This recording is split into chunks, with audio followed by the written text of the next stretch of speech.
But so far this year, Republicans in Congress have blocked every serious idea to strengthen the middle class. Lifting the minimum wage, fair pay, student loan reform, they've said no to all of it. Well, the Washington Post says that the president is going into, quote, rhetorical overdrive, in their words, with statements like that. In fact, they gave him 3 big Pinocchios with big long noses for accusing Republicans of blocking, quote, every serious idea that he had, while still praising laws that did pass, like the Farm Bill. Not to mention other laws that are still sitting in the Democratic-led Senate, and they are waiting for a vote. So let's talk about this from the Washington Post today. And we're joined by David Webb, who is a radio talk show host and a Fox News contributor. And Emily Tish Sussman is the campaign director for the Center for American Progress Action Fund. Welcome to both of you. Good morning, Martha. Emily, they called him out on this. In fact, they go through a number of bills that have passed, and they say, you know, in fact, just on the same day that he made one of these statements, John Boehner and Nancy Pelosi released a photo of saying what working together looks like, and that they were happy that they had passed the Workforce Innovation and Opportunity Act. So what is the president missing here? And I think it is great that they are passing at least some bills. And even in that Washington Post article, they said, you know, this really does depend on what your definition of a serious bill is. I think it's a little bit sad if what we expect from our Congress is so low that they can't even pass basic bills. Like, are we going to start saying, they ended the government shutdown, they're keeping it going, they have big ideas going? You know, the bills that they actually quoted in that article, you know, it was streamlining jobs programs. It was emergency heating. It was really the kind of basic stuff that you expect our government to be doing. Mm-hmm. David, what do you think about that? Would somebody please remind Emily that there are 2 branches. There's the House and the Senate.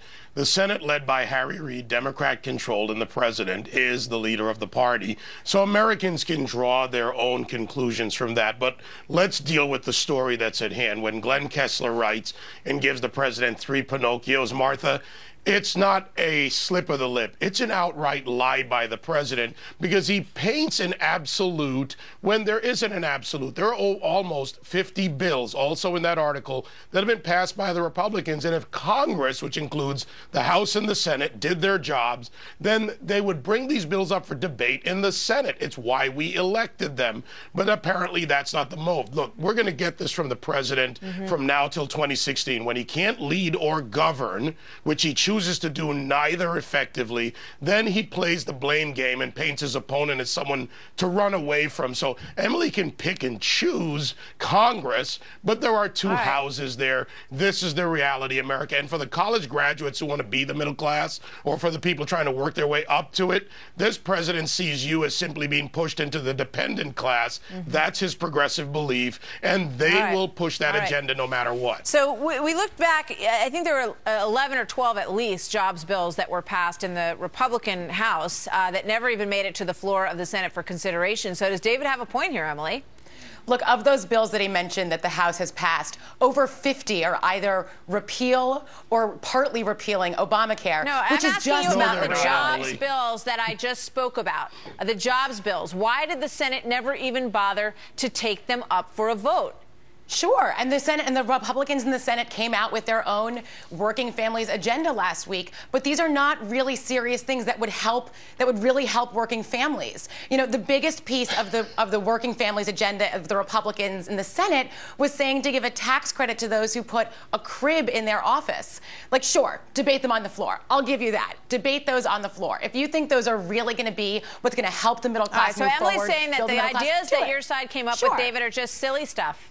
How does Emily know they're silly stuff when she hasn't even been privy to the debate that's going on, or haven't read the bills because they haven't been brought out for the American people? This is the problem. Emily's doing the same thing that the president does, and this is what progressives do. They paint absolutes, they blame, they know everything, but they debate nothing. Come on, America, look at Emily, look at the president, see it for what it is. So what good ideas have the Republicans come up with that haven't been brought Well, let's start with Senate? one of the simple ones, the Keystone XL pipeline, which both a State Department report said would not have the adverse effects that the president claims, and a 3-to-1 margin of Americans, including union supporters, support. Canada has actually passed their Western pipeline bill. They're advancing. And that oil's going somewhere. So we're ready to go on no matter what, right? I mean, you know, that oil's going to go out into the world and be processed. It's going to be sold onto the market. Should we come to either way. America. The pipeline, Emily, you know, that seemed to be an idea that people could connect on at some level, but it seems like the president doesn't want to go there because of, you know, the folks in the environmental wing. Real quick. And then yeah, I think the pipeline is a whole issue unto itself. You know, there's a lot of question, you know, would it just be short-term jobs? Would the larger effects be negative compared to the small amount of long-term jobs? I think that's like a whole different, I think that's like a whole thing unto itself. All right. Thank you, Emily. Thank you, David. How pipelines work. They're the safest way to transport oil. There are thousands of pipelines across those aquifers already. The facts matter, not the narrative. David. All right, the pipeline is going to rebuild the middle class. That's the end of the story. It's Thanks, part guys. of the toolkit, We got to Emily. leave it there. Thanks, Emily and David. Thank you. That's why we have green rooms. Yeah, exactly. They can duke it out at the end. Right.